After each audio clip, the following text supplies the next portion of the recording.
लोकसभा चुनाव से पहले जहां एक ओर बीजेपी लगातार मजबूत होती जा रही है, वहीं दूसरी ओर अखिलेश यादव का कुनबा लगातार कमजोर होता जा रहा है। समाजवादी पार्टी को एक के बाद एक कई झटके लग रहे हैं।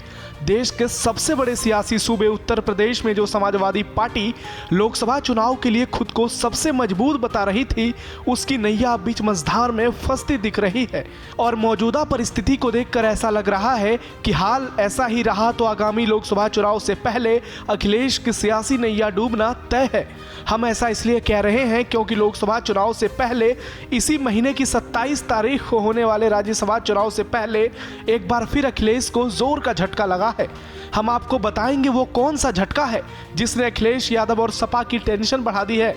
लेकिन उससे पहले आपको बता दें कि आज ही देश के पूर्व पीएम लाल बहादुर शास्त्री के पोते विभाकर शास्त्री ने भारतीय जनता पार्टी का दामन थाम लिया है, जो प्रदेश की सियासत में सपा, अखिलेश और कांग्रेस के लिए एक बड़ा झटका माना जा रहा है।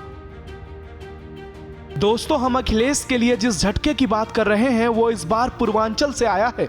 दरअसल सपा के टिकट से सिराथू विधानसभा सीट से मौजूदा डिप्टी सीएम और बीजेपी के दिग्गज नेता केशव प्रसाद मौर्य के खिलाफ चुनाव जीतने वाली अपना दल कमेरावादी की अध्यक्ष पल्लवी पटेल ने अखिलेश यादव और उनके पीडीए पर जबरदस्त हमला बोला है, जिसने सपा को परेशानी में डाल दिया है।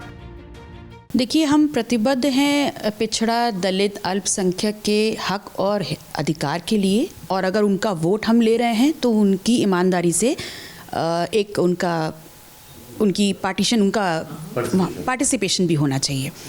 और अभी क्या हो रहा है कि मेरी समझ कहती है पीडीए मतलब जो हमारा नारा है पिछड़ा, दलित, अल्पसंख्यक समाज, तो ये मदांध लोग जो हैं ये रंजन और बच्चन को पीडीए बता रहे हैं। जब उनका वोट हम ले रहे हैं तो उनकी भागीदारी कहाँ है, उनकी पार्टिसिपेशन कहाँ है, उनकी हिस्सेदारी कहाँ है। तो कम से कम जो पिछड़ा, दलित, अल्पसंख्यक है उनके खिलाफ जो ये धोखा हो रहा है, इस धोखे में मैं साथ नहीं हूँ। सुना आपने, पल्लवी पटेल ने पीडीए को धोखा करा दिया है और वो अखिलेश यादव को मदांध कह रही हैं। कैमरे पर अखिलेश से उनकी नाराजगी साफ देखी जा सकती है। पल्लवी पटेल ने आगामी राज्यसभा चुनाव में भी तटस्थ रहने का ऐलान किया है, मतलब अब वो सपा प्रत्याशियों के पक्ष में वोट नहीं करेंगी। साथ ही उन्होंने फिलहाल एनडीए से भी दूरी बनाए रखने की बात की।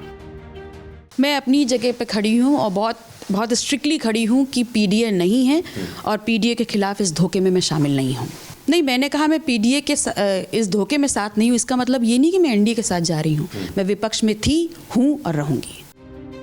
दोस्तों, बीते सप्ताह ही आरएलडी सुप्रीमो जयंत चौधरी ने लोकसभा चुनाव में एनडीए के साथ जाने का फैसला किया, जिससे अखिलेश और इंडिया गठबंधन की पैरों तले जमीन खिसक गई।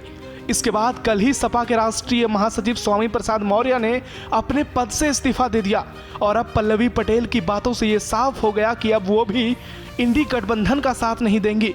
ऐसे में सवाल बड़ा है कि इसका नुकसान सपा और कांग्रेस को कितना होगा।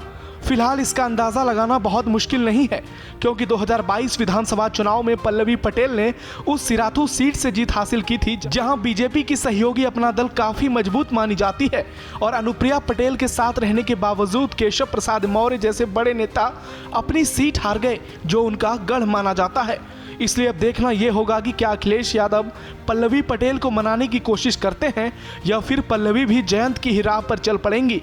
और अगर ऐसा होता है तो पश्चिमी यूपी में जयंत के बाद पूर्वांचल में पल्लवी पटेल भी अखिलेश का गेम बिगाड़ सकती हैं। ब्यूरो रिपोर्ट, श्रेष्ठ यूपी।